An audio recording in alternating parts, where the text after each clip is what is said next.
Hi hello friends, welcome back to my channel. So இன்றைக்கி நம்ம சேனலில் என்ன பார்க்க போகிறோம் அப்படின்னு பார்த்தீங்கன்னா, ஒரு சும்மா என்னை நிறைய பேர் வந்து இப்படி அப்படி அப்படி இப்படின்னு பேசிகிட்டு இருக்கீங்க.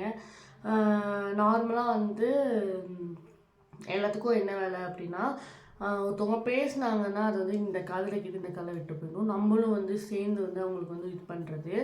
நான் வந்து என்னோடய லைஃப் வந்து நான் வந்து பார்த்துக்குவேன். ஸோ நான் வந்து உங்கள் யாரையுமே வந்து என் லைஃப்பை பாருங்கள், எனக்கு சப்போர்ட் பண்ணுங்கள் அப்படின்னா நான் வந்து உங்கள்கிட்ட கேட்கவே மாட்டேன், எப்பயுமே கேட்க மாட்டேன். ஸோ இப்போ வரைக்கும் நான் கேட்டதும் இல்லை. அதுலேயே வந்து ஆனால் நிறைய பேர் வந்து என்ன பண்ணுறீங்கன்னா, என்னை வந்து எப்படி சொல்கிறது, நல்லா வந்து யூஸ் பண்ணிக்கிறீங்க. ஆனால் வந்து உங்களுக்குன்னு ஒரு பிரச்சனை வரப்போ வந்து ரொம்ப வந்து ஏதாச்சும் பேசி விட்டுறீங்க.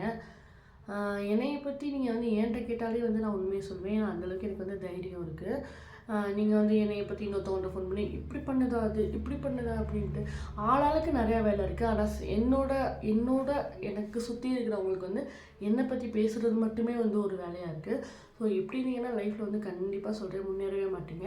தயவு செஞ்சு இனிமேல் என்னை வந்து யாருமே பேசாதீங்க. இன்னொரு டைம் என் காதுக்கு வந்துச்சுன்னா அதுக்கப்புறம் நான் வந்து வேறு மாதிரி ஆக்ஷன் எடுக்க வேண்டியதாக இருக்கும்.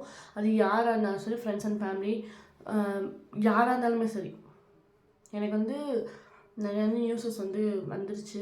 ஸோ நானும் இதை இக்னோர் பண்ணணும் அப்படின்னா என்னால் இக்னோர் வந்து என்னை பண்ணவே விட மாட்டீங்க. ஏன்னா அதை இக்னோர் பண்ணணும்னு நினைக்கிறப்ப இன்னொருத்தவங்க வந்து பேசிக்கிறீங்க. என்னால் அதை இக்னோர் பண்ண முடியல. தயவு செஞ்சு இனிமேல் வந்து யாரும் என்ன பேசாதீங்க, தயவு செஞ்சு பேசாதீங்க, அவன் தான் நான் சொல்லுவேன்.